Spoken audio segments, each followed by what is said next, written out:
Live from the Washington, D.C. area, it's the Inside Scoop. All the news that our viewers want to know. Now, here's the host. Thanks for joining us. It's summer, it's hot. I was actually going to take the summer off, but there's too much going on. I wanted to come in and talk to you about some great stuff. We've got a great show tonight. I've got a very special guest in the house. Very proud, my good friend, Alfonso Lopez. If you don't know him, folks, you're in for a great treat. We're going to talk about all sorts of stuff. Alfonso is the House of Delegate Representative for the 49th District here in the Commonwealth. He is proudly, I'm very proud to know him, he is the first Latino Democrat elected to the Virginia Assembly, House of Delegates. He's the former chair of the House Caucus, Election Caucus. He is the founder of the Environmental and Renewable Energy Caucus. He's done a lot. He has worked with the Obama administration. He was actually in the administration as the Small Business Administration Associate, I believe. Okay. He is former head of the Federal and Congressional Affairs for Governor Kane. He was in the, also he's serving as the whip for the Clinton delegates up in Philadelphia. He's also the former Virginia Young Democrat of the Year. Please welcome my guest, Alfonso Lopez. Sir, thank you for joining us. Thanks for having me. I appreciate it. So much to talk about. Where do we start? Where do we start here? It's pretty crazy days. Maybe we live in interesting times. We do. We do. Let's start topical news. The Republicans are having their convention. Observations. It's going to be wacky. Today, folks that missed it, it was a wacky sort of pre to the convention activities. Wow, it was amazing. Yeah. In the first day of the Republican National Convention, around hour 3, right, they had a big rules fight on the floor of the house, floor of the convention hall in Cleveland, where delegations from Colorado and Iowa walked out, right, where U.S. Senator Mike Lee from Utah and former Attorney General Ken Cuccinelli from Virginia were leading a revolt on the floor. Well, they didn't get their way. Well, they didn't get their way, but it was a huge fight about the rules and whether or not there should be a roll call vote for the rules of the convention. And they are using words like thugs to describe their leadership. It is fascinating that this is happening all in front of the national news folks. Sure. So what does that say about that there's some kind of unity is far from the truth, it seems. Well, yeah, this morning, Mr. Trump's campaign manager basically said Governor Kasich was embarrassing as governor to the state. Right, and then Newt Gingrich said something similar as well. I mean, if you were going to a convention, you want folks to see that you are the party, that you're the adults in the room, that you are the party that's looking forward to the future, that can lead us in sort of dynamic and troubling times. And right now, the Republican Party is not showing that with their convention fights. So I think it's two parties. I think there are two parties still battling for the label. Because if you, I mean, we all have Republican friends. Right, yeah, me too. They're not crazy in my view. We just disagree on a lot of issues. Right. There's a lot of crazy out there with this sort of new sort of a brand of Republican. It's not diverse at all. No. The typical Republican Party at least tried to have some diversity. Right. Tried to be a little bit more open, tried to be a little bit more inclusive. That's not happening with the Trump Republicans. No, I think there's incredible value in having a center-right party in the United States and a center-left party in the United States. Sure. The founders made clear that we are built on several ideas, and the idea is that we are never really completely done with that conversation. We're never really done with that argument. The things that we're talking about today, the founders were talking about back in the 1780s, 1790s. And that's incredibly important. That's valuable for our democracy. What is crazy, though, about some parts of the Republican Party is that they don't believe in that argument. They don't believe in that dialogue. They don't believe in that debate. A lot of folks want to win, and they devalue the other side. Sure. And there are some people on the Democratic side who are the same way, but I see a lot of that in the Republican side, and it's not healthy for our long-term democracy. And what's upsetting about it is that I have a lot of friends on the Republican side of the aisle, and we all really care about making sure that Virginia is a better place in the future. We all want Virginia to be a great place for our kids and for business and for the environment. And we agree. If you look at the votes in the House of Delegates, I'd say 80+% of the time, we're voting 100 to nothing. Because these are common sense, good pieces of legislation that will make Virginia a better place. And if we focus just on that 80%, think about the good we could do in the Commonwealth. It's that 15, 10, 20% that always keeps us apart. It's those social issues, right? Social issues, sometimes economic issues, sometimes just politics. And what's happening is you see a lot of the divisiveness post '94 with the Newt Gingrich contract on America, where contract on America. Sorry, contract. That's actually well said. I'm going to brand for America, where you had this real divide. It used to be Bob Michael and Tip O'Neill, the leaders of their respective parties in the House of Representatives. They went to dinner every night. They were wives, had cocktail parties on weekends. They played golf on weekends, and there was a real dialogue. There was something that mattered about having a loyal opposition, where you compromised and you worked together and you got to yes. Well, you said the word compromise. Right. That is a horrible concept for the newer brand of Republicans. Somehow compromise became a dirty word. And the fact is that not having compromise, which, as the Federalist Papers wrote, is the key to our republic, that in and of itself is very damaging. It goes back, and you've heard maybe me on this theory, it goes back to every 10 years we have a census. Every 10 years we draw districts. And based on those and how you do redistricting, you get people that really focus and collapse the diversity into certain districts. So you don't have the diversity of thought. It's elected officials choosing their own people who are electing them. And you have to think like me to be in my district. And it's an echo chamber. Yeah, what happens a lot of the time is, I think if you had more diversity, if there was nonpartisan redistricting, you'd actually see a lot more compromise. Oh, absolutely. You'd see a lot more people who are centrists and willing to... By the way, most of the country is. Right, exactly.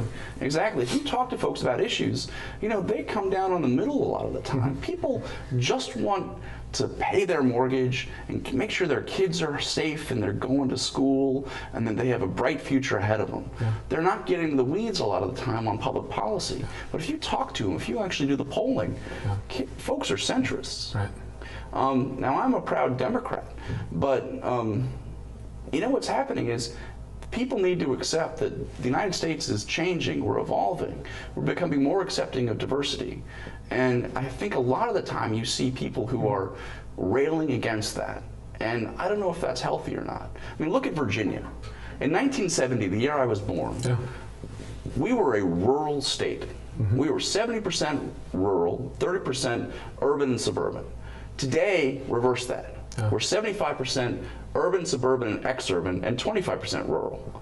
In the year I was born, in 1970, Latinos made up 0.9% of the Virginia population. Asians made up 0.3% of the population. Whites made up 83% of the Virginia population, and African Americans made up the rest. In just 45 years, we've gone to Latinos making up 8.7% of the Virginia population, Asians making up 5.6% of the Virginia population. Now we have 1% Indian Americans, 1.2% Muslim Americans, and whites have gone from 83% to 63% of the population. A 20% dip in just 45 years. We're looking at a demographic tsunami in Virginia. And the thing is that I think that there are people who are either not accepting of that, they don't see diversity, or they don't want to see diversity. So I've put it in this bucket. I think it frightens some people. And I've spent a decade in Herndon, and I've heard the other side in terms of, look, you have people that this is their home, this is their hometown, They live in the home their parents were born in or grew up in. And that shift, it's a fundamentally different neighborhood, county, commonwealth, and country. So for a lot of people, it's very unsettling because you do have people that, speak a different language, or that food looks funny, or that smells funny, and it just change is very scary for some people. And I think it's primarily driven by fear. I generally don't think people hate. Hate is a thing. Racism is a thing people are taught. I don't think. We're one race. That's the thing. We try to break up the segments and this race. We are a human race. South Pacific, you have to be carefully taught. The song, you have to be carefully taught about racism. That's right. Yeah.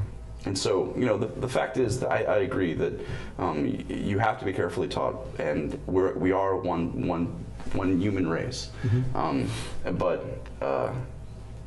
we are so strong because of our diversity. Absolutely. We are so strong because of the wealth of experience and perspectives and academic prowess that other cultures and communities bring to Virginia. I mean, when you have so many different communities and ethnicities and nationalities coming together, that makes us so wonderful. And so much stronger and that much more competitive against other states as well as other countries. Absolutely. And so rejecting that, or even making noises about rejecting that, like you're seeing with the Trump campaign, is so counterproductive. It's so unnecessary, and it's not who we are. Right. No, we're not. I think who we are is going to be visible at. I always use the Olympics as sort of the example of who we are. You look at our Olympic team. Right.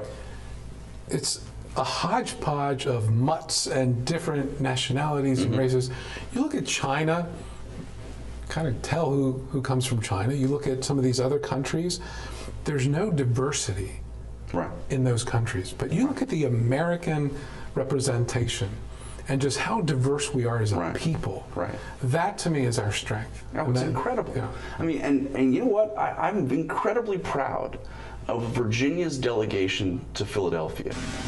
We have certain goals, and we've exceeded those goals in terms of, say, Latino representation, in terms of Asian representation, younger people representation. That's incredibly powerful, and I think it sends a very distinct message to see what kind of population you're going to have in the Hold that thought. Sorry. Hold that thought. We'll be right back, folks. We have so much to talk about. Come right back.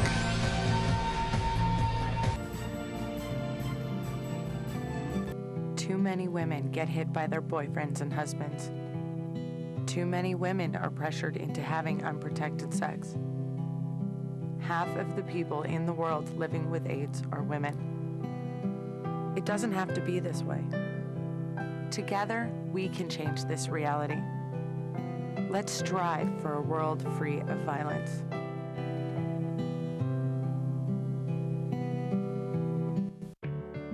At Volunteers of America, we don't just give kids a way to stay off the streets. We give them the tools they need to reach their full potential. We don't just help the elderly receive needed care. We help them live life to the fullest. We don't just provide food for homeless individuals and families. We provide job training and placement so they can buy groceries. Volunteers of America is a national organization that for over 100 years has provided programs and services that allow people to overcome their challenges to become vital members of their community. At Volunteers of America, we don't just help people, we help people help themselves. Find out how you can support the programs that are working in your community. Contact Volunteers of America today. Call 1-800-899-0089. Drivers face all kinds of distractions. Guys, stop playing. No. Before your wireless phone becomes one of them, stop. Drive safely. Keep your phone in easy reach and dial sensibly. In bad weather or traffic, call later and use a hands-free device. Remember, with wireless, safety is your call. Why are don't you just wash your car at home? When I wash my car, everything runs down the street and down into the storm drains. With all the chemicals in the soaps and waxes, the last thing I want to do is poison my own drinking water. At least here, it's all contained and recycled on site. That's why I also take my car in for oil changes instead of doing it myself. I might take a chance on spilling stuff. You know what the best part is? What? More time to kick back and watch the game. We're back to the Inside Scoop. Here again, your host. Hi folks, Cesar here. Welcome back. I promised you a great show. I'm here with my special guest, Democrat Alfonso Lopez. He is the House of Delegate Representative for the 49th District of the Commonwealth of Virginia. Alfonso, thanks for hanging around. Sure, we got a lot to cover. Let me just piggyback on what I said before about the convention delegation. Yes. The convention delegation for the Democrats going to Philadelphia is going to look like Virginia. There's every color of the rainbow. Yeah. Young, old, everybody. Rural parts, Northern Virginia parts, every part of the state. I don't know if you can say that about the Republican delegation to Cleveland. So that's something we can all keep an eye out on? Yeah. Yeah, okay. I think we know the truth there, but look, I think both parties need to do a much better job of promoting and recruiting. So, I agree. Mike Pence is the VP pick. Did you see what happened with his first interview with Donald Trump and Mike Pence? Tell me about it. Leslie Stahl from 60 Minutes had Trump and Pence. Okay. And Trump went on about how great Pence was, and then he went on about how he was against the war and Hillary had voted for the war in Iraq, and Leslie Stahl stopped and said, "Well, so did Mike Pence." Oh, nice. Mike Pence voted for the war as well. Of course. And apparently Trump didn't know that and said, well, he can make mistakes too. Why would he know that? But here's the kicker. Right. She followed up and said, well, why is it okay? Is it okay? It's okay for Pence, but it's not okay for Hillary? And he said, yeah, that's right.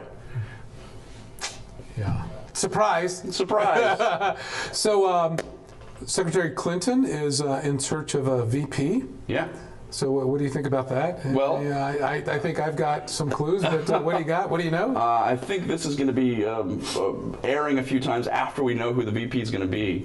But right now, Hillary Clinton is talking about some incredible public servants. Elizabeth Warren, Hickenlooper, Castro, Tom Perez. I really hope that she takes Tim Kaine. It's my favorite pick. I know. It's not just because I work for him. It's not because I did congressional federal affairs for him. It's because I think at this point in America, and as a part of our national dialogue, I think we need Tim Kaine. Yeah. The one thing, if someone asks me what is it about Tim Kaine that if you could describe him in one word, I'd say kind. Yeah. He's a kind person. He really is. And it's not fake. I've seen it in private, and when I worked with him, and it's a function of who he is. Yeah. And he takes a people perspective and a pragmatism in everything he does, and that comes from how do I make families' lives better. Yeah. And I don't care if it's a Republican idea or a Democratic idea. I just want to get the best idea out there. And I think that's why you see no one really coming out and saying, I'm going to condemn him or I'm going to attack him. When the Republicans last week had a press call where a bunch of leading Republicans were talking about Hillary Clinton and their Cleveland convention, well, someone brought up, well, what do you think about Tim Kaine? And there was silence. And then Bob Goodlatte actually said, well, I'm not going to say anything bad about Tim Kaine. He's a nice guy. Well, no, but he's bright. He's articulate. His Republican colleagues in the U.S. Senate actually think he's an incredibly good legislator, and he's the kind of person who is a deal maker, who gets things done, but comes at things from a basic sense of fairness and justice. So I think he'd be great, but I am biased. I love the fact, I love all those things, but I also love that he speaks Spanish better than I do. I mean, he does. So I mean, that's for me. That's really cool. No, it's as my friend Walter Tejada says, he is an honorary Latino. Yeah, sure. We'll claim him. Yeah, we'll claim him. So that might shake some things up here in In Virginia. Yeah. Oh, yeah. Yeah, you got an open Senate seat would be available, right? Right. And then the governor, McAuliffe, would appoint someone. Okay. And I've heard of, I mean, Jenna Portnoy in the Washington Post was saying any number of folks, Bobby Scott, Don Beyer, Jerry Conley, each of whom would be amazing. Someone like Jennifer McClellan, Molly Ward, LeVar Stoney, would all be incredible folks who I think would really move the ball forward and really bring a strong public service attitude and approach to Virginia. I think that I think a lot of people are looking at this closely. Sure. And they're anxious to see how it plays out. But at the end of the day, I think if you were to game it, I think a lot of people are assuming that it'd be one of the congressmen. Or someone like Don McEachin, or someone like Mark Herring, or Brian Moran. And we are so lucky. It's a huge bench. No, but think about it. We are so lucky in Virginia to have folks from every corner of the state, from every community and background, and who are so well regarded. Yeah. And so just think about that. Yeah. Think about what that means for our bench and going forward. Those are A players. Oh, they're all A players. Yeah. Jennifer Wexton, Scott Serval, Chap Peterson, could all be doing amazing things. Absolutely. How wonderful would it be if you could take a lot of these folks and just have them senators all over the country? Sure. Think about how much good we could do. No, absolutely. So we are lucky here in Virginia, from the Democratic perspective, that the way we go about electing our officials through the party endorsements, they're just sharp individuals. Oh, yeah. The cerebral, their intellects. Yeah. I mean, I'm just very proud of them. One of the most fun things I have in Richmond is just going to dinner late at night with Adam Evan or Marcus Simon or Rip Sullivan, and or Charnel Herring, and just talking. Yeah. And getting to know them as people, but also realizing that these are incredible leaders. I mean, Marcus Simon and I have a great deal in common. We're roommates down in Richmond, but I would trust him with anything. And Rip Sullivan, I mean, I think he should be, I see him as a future attorney general or governor, but we have a great bench. Yeah. I do. So governor's going to have a tough time if that does come to fruition. I'd like to see it happen. I'd hate for us to lose a high-quality senator from Virginia. No, but it would be wonderful. It would actually. I know this is all pie in the sky. We don't know what's going to happen in the next few days, but it's nice to ponder. Absolutely. Well, that's why we're here. That's why we're here. That's why we're here. That's why we're here. Absolutely. Back to the Clinton campaign. How are they doing? I think the campaign in Virginia, the coordinated campaign, this is the all-star team. Brian Zuzanik, Corinne Charles Dongo, Marvin Figueroa. These folks are well regarded, they're well respected, and they're some of the best in the country. And this is a swing state, right? This is arguably the swing state. And so you've got the A team in Virginia. And the fact that they've got an incredible team with Becca Slutsky down in the DPVA, all working hand in glove. The governor's really put amazing people in place here. And the fact that they cherry pick folks from Kane's office and Warner's office, I think that says a great deal about the kind of respect that Hillary Clinton has for Mark Warner and Tim Kaine, but also the incredible respect we have for these kinds of homegrown campaign folks. And I got to tell you, I think the contrast that you will see between the campaign we have and the amount of energy and money and just bandwidth across the state compared to what Trump is doing or will be able to do, it's going to be like night and day. There's something that Hillary Clinton mentions. She quotes Maya Angelou. She says, "If someone's telling you who they are, believe them." It says a great deal about Donald Trump that his campaign chair is Corey Stewart, a person who has built his entire career. His entire political career on boorish behavior, division, and xenophobia. All right? So what does that say about Donald Trump? that he thinks that his leader in Virginia should be someone as really reprehensible as Corey Stewart. Now, is it possible he doesn't know his background? Because he didn't know Mike Pence, that background. I mean, is it just possible? It's definitely possible, but at the same time, what does that say about Donald Trump? Well, right, but he's not really a details kind of guy, right? I mean, I'm sorry. Yeah. I want my president to read. I want my president to be a details kind of guy. Yeah. I want you to have a larger vision, but I also want you to have the kind of leadership qualities and thoughtfulness that enables you to understand the nuances and to get in the weeds a little bit. Wow. I want you to have a big picture. You want competency. Is what, well, if you're looking at the Trump campaign right now and comparing and contrasting the Trump campaign, which seems to be flailing about, I mean, you saw the Pence rollout. Yeah. You've seen the kinds of things they're saying that don't stop. I mean, everyone keeps thinking, well, he'll stop.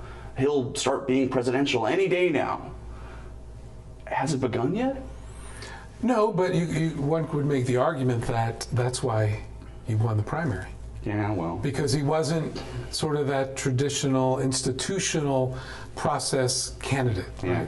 Well, it's interesting. When Corey Stewart actually said that Ralph Northam and Hillary Clinton were to blame for the shootings recently, even the Trump campaign, even the Trump campaign said that Corey Stewart had gone too far. All right, so what does that say? These guys aren't really ready for prime time, and I think by November, everyone's going to know who the adults are in the room. It's a little bit painful to watch because it's almost like it's given a pass for anyone to say anything, and it doesn't have to be true, or it could be erroneous or totally misguided. But we're in a post-fact environment. Well, and I think that's what Donald Trump's campaign has really opened up. It's opened up sort of that sort of vein that's always been there, and it's really angry and it's really scared, and it's almost like folks just are free to do whatever they want. Here's the thing: most Republicans aren't like that. Most Republicans aren't like that. That's why I said this is two parties. Yeah. It's two parties. We're going to be right back, folks. I promised you a great show. We got one more segment with my guest. Please come back. Saving for retirement might be easy for some folk, but for others, it might take a little more work. And for those who haven't started, there are still things you can do to catch up. Oh, that is good news. Like getting out from underneath past debt. And don't get wrapped up with high-interest credit cards. Get you some eyes. Be diversified with your investments. Don't put all your eggs in one basket. Your financial goals are not out of reach. The choice is clear. For a happy ending, choose to save. Everyone with alcohol and drug addiction is in the same boat.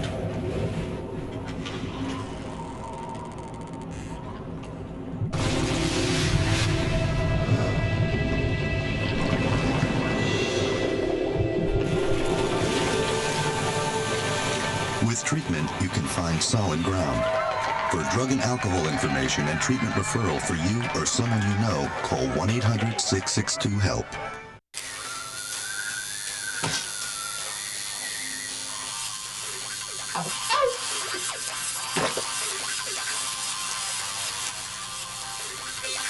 Dude, are you sure you want this tattoo? Because just do it.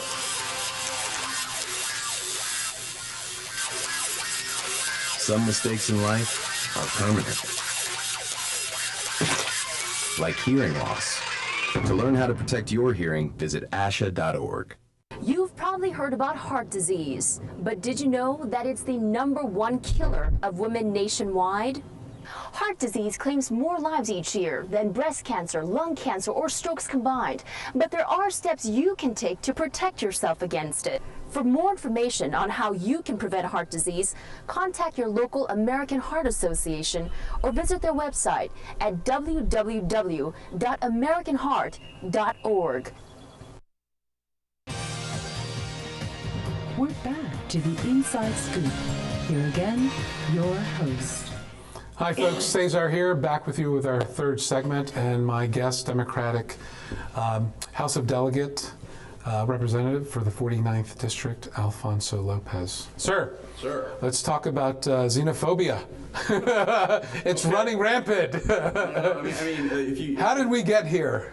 I really couldn't say, but I think what Donald Trump is doing is he's taking advantage of the slight bumps he gets by saying the most outrageous things about Latinos, specifically Mexicans, being rapists and thieves and not the best people being sent across the border. Well, some are okay. Some are okay. So I'm sure some are okay. The dog whistle politics, which is really sort of hearkening back to the ugliest days of America's political discourse.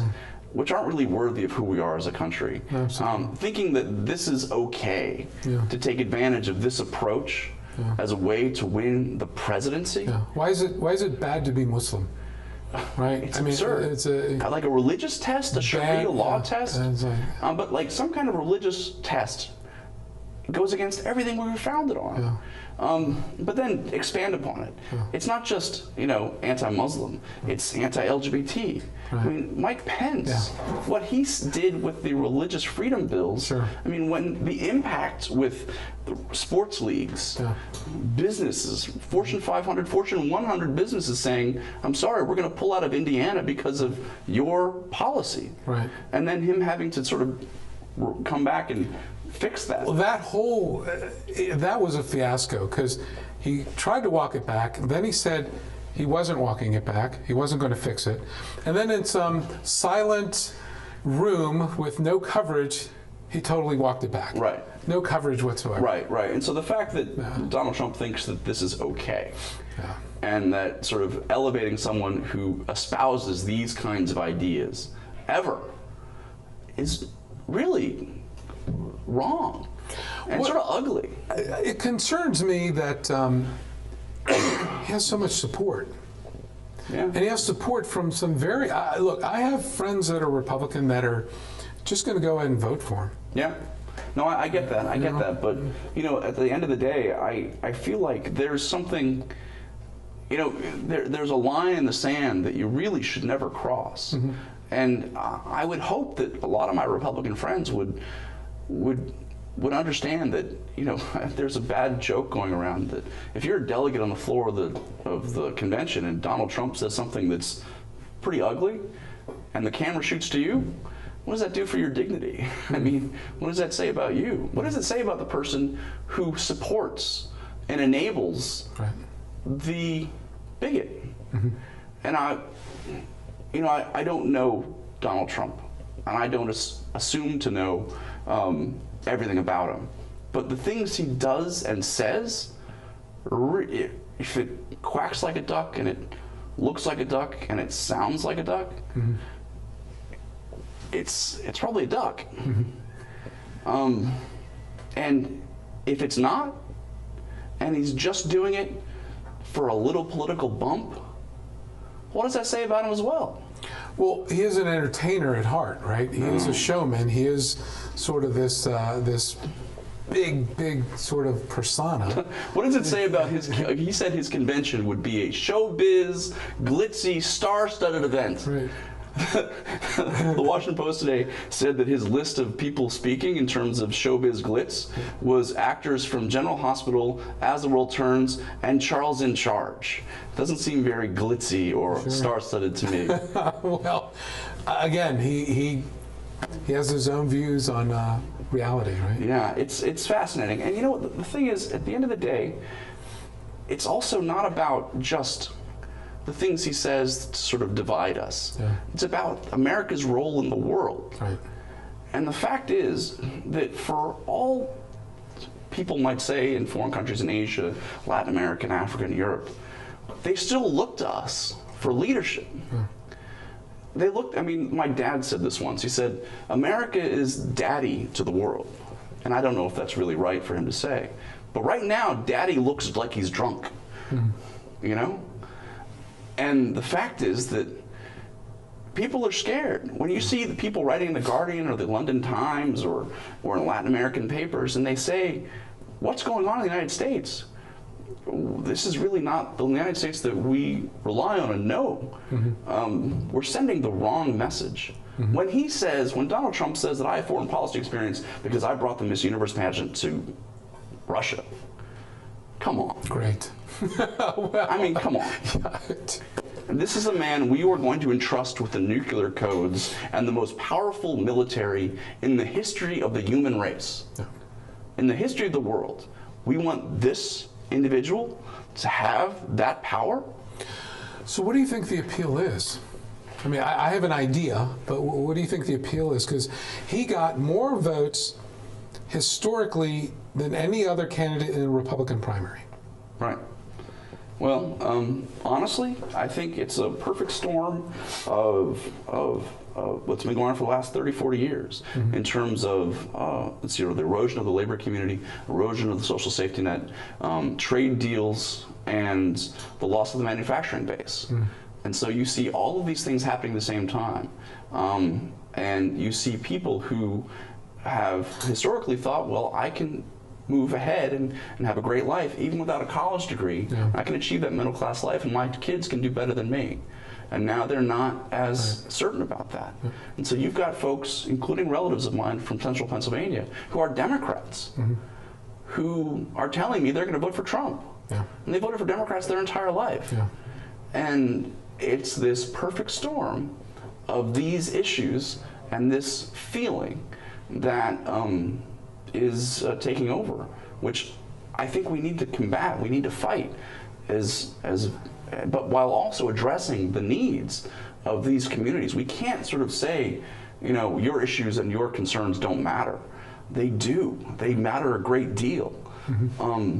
But I'm concerned because I don't think we've done enough to enhance social services. I don't think we've done enough to make sure that education is fully funded. I don't think we've done enough to address the loss of manufacturing jobs and jobs in general across the country. I don't see that changing with it's obviously not the current congressional makeup nor the Senate.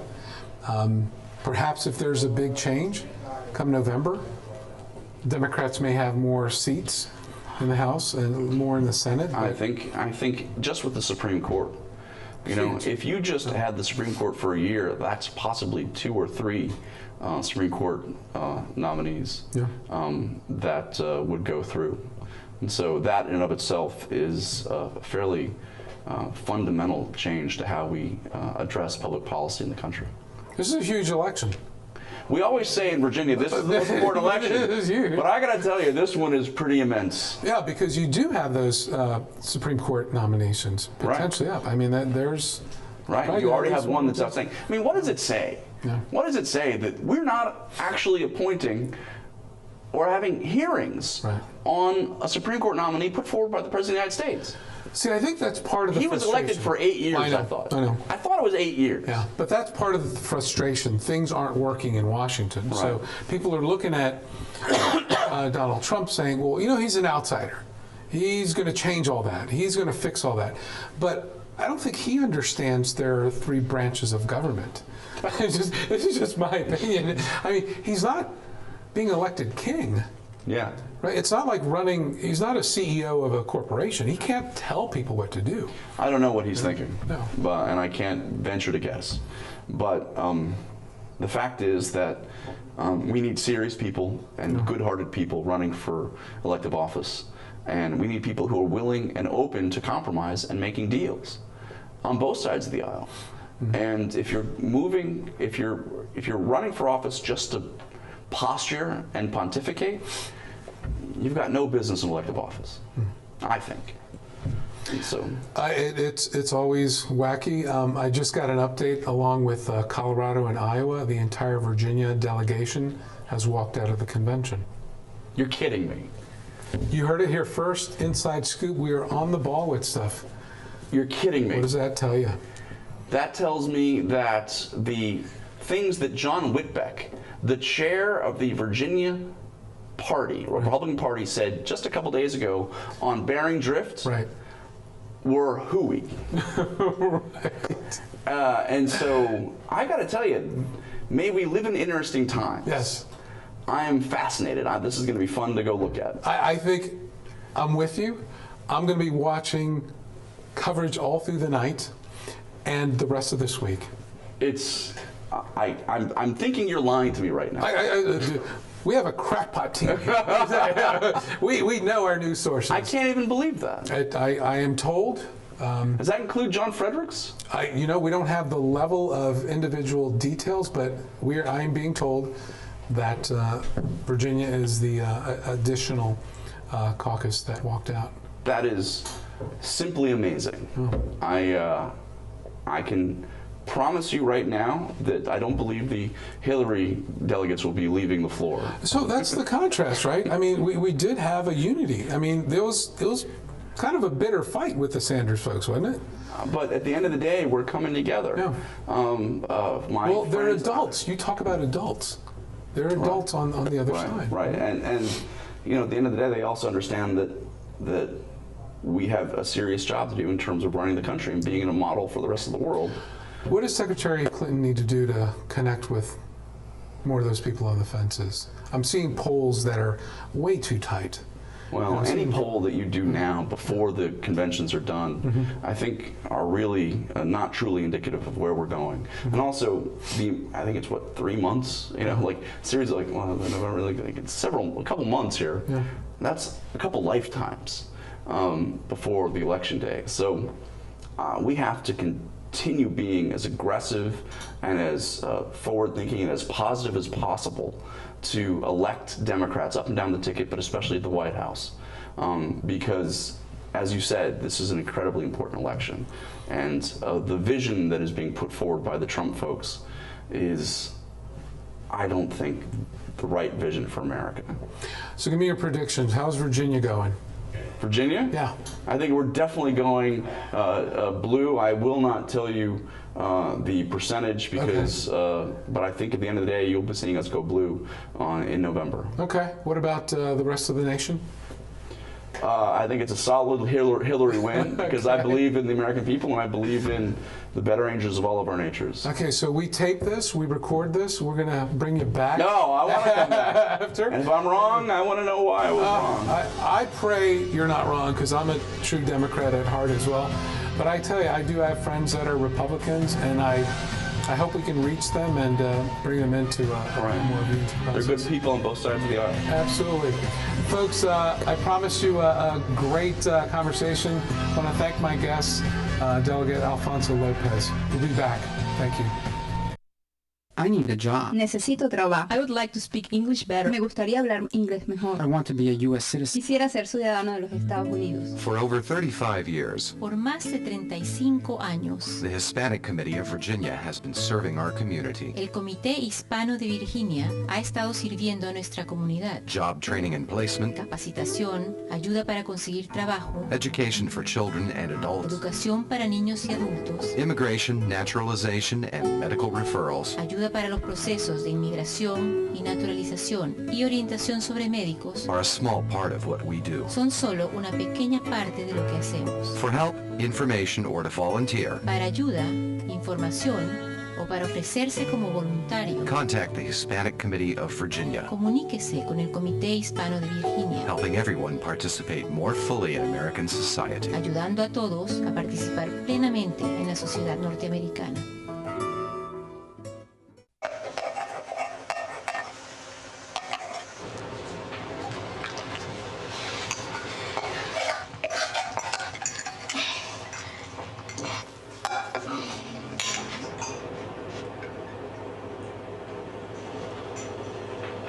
Hey, Lena, where's yours?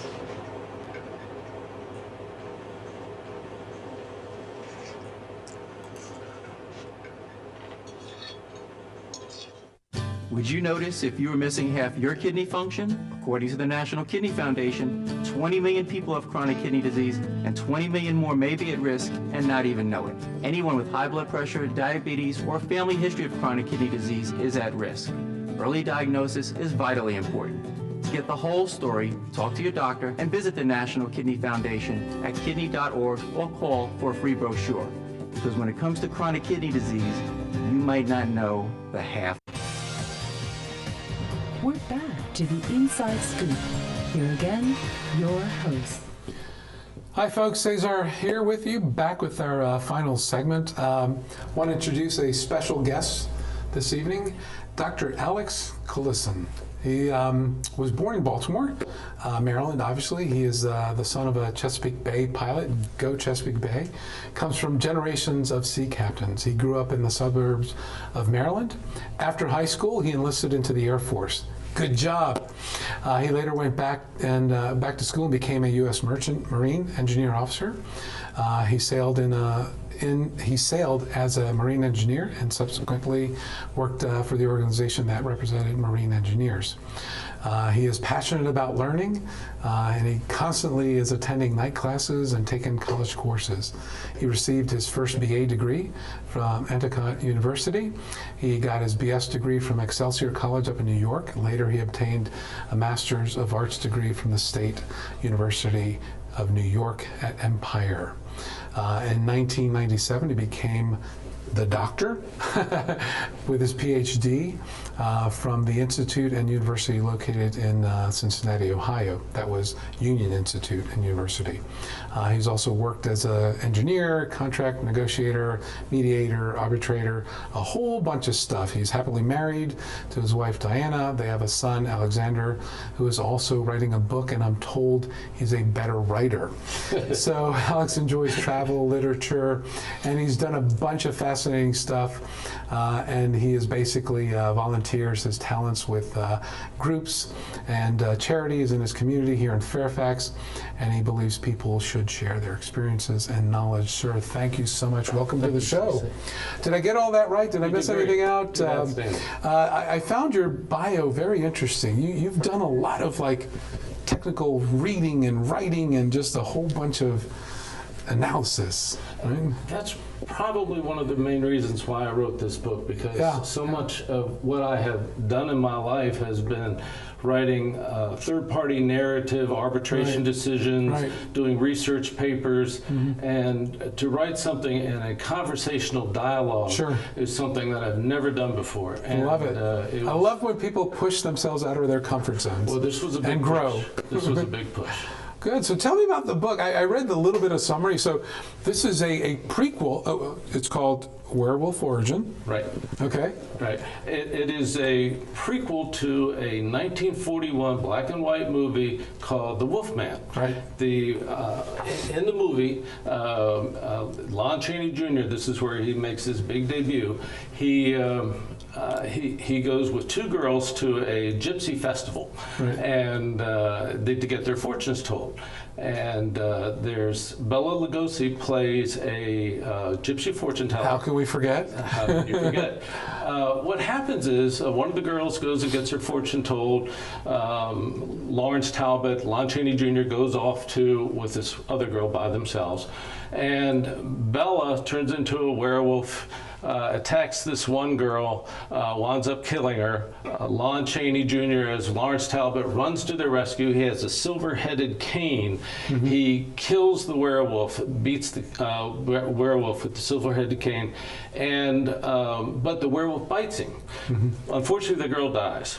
But what happens next is, as the genre starts, Lon Chaney Jr. becomes a werewolf, which is all good. The thing we know that story. We know that story, and that started the whole genre of werewolves. But you never find out. They don't make any attempt to explain how Bella was a werewolf. How did he become a werewolf? So the book is a prequel to the 1941 movie of how Bella became the first werewolf. Very cool. Very cool. Now, what inspired you to write this? What was it that made you sit down and lock yourself in a room, or however you did it? That's pretty much how I did it. Okay. Two things. One, I remember seeing the movie actually with my mother, and she would drag me to all these horror movies, and I remember when I was watching it, how it made perfect sense how Lon Chaney became a werewolf, but it never explained how Bella did. So in the back of my mind, I'm always thinking, well, someone needs to answer that, and I thought, well, did some research. No one really attempted to, so I figured I'd be the one who would do that prequel. The other thing is, like I said, it's just personal growth. I really wanted to do something different, to really, something so uncomfortable for myself that I would get some personal growth out of it. Why was it uncomfortable? When years and years of just writing research papers and arbitration briefs, and it's just so hard to write in conversational dialogue. Because it's more personal. Yes, and as I went through it, it was so hard for me. And now this is what they call a novella. It's not a short story. It's longer than a short story, but longer than it's not quite a novel. If it was a little longer, it would be a novel. But it takes about 2.5 hours to read it, 26,000 words. You got pictures?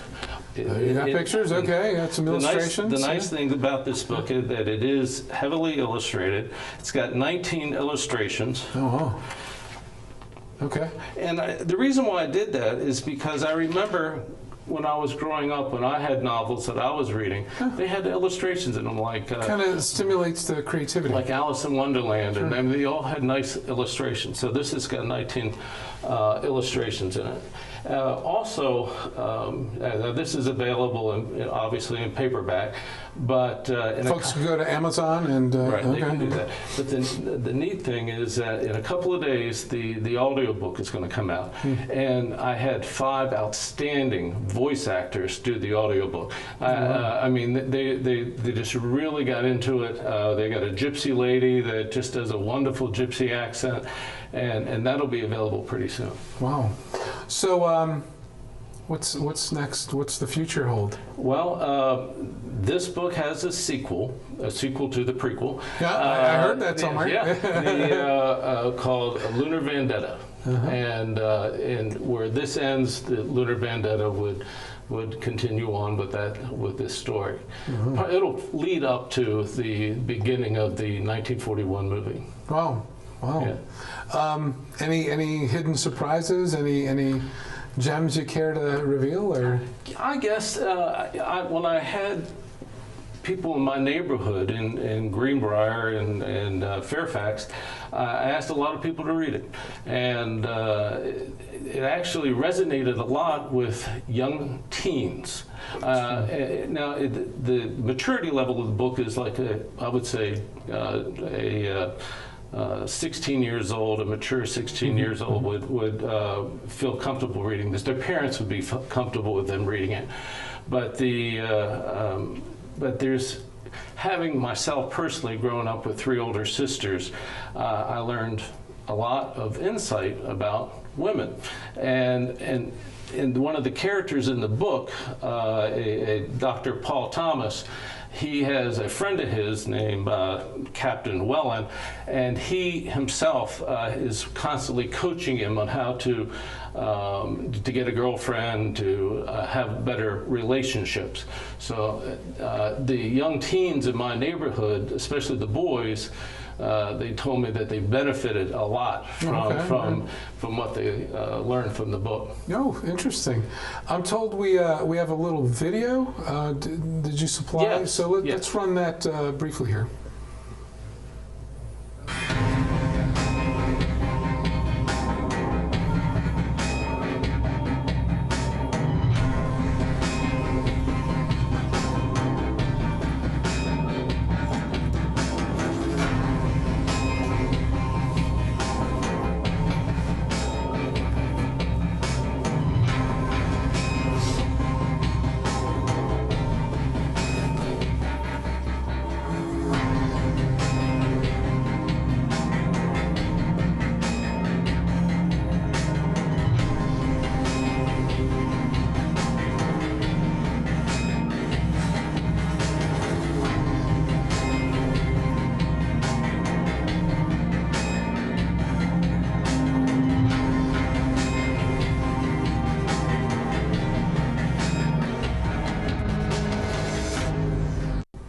well, that looks exciting. It is. It is. The book takes place, the story takes place in Wales, in a village in Wales, which is just is experiencing an epidemic of rabies.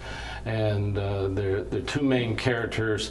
One is a physician who also serves as a veterinarian, and he and his assistant, they work very hard to find a cure for rabies. And of course, there's a whole lot of other interesting things going on at that time. Fine stuff. What's keeping you busy outside of writing here?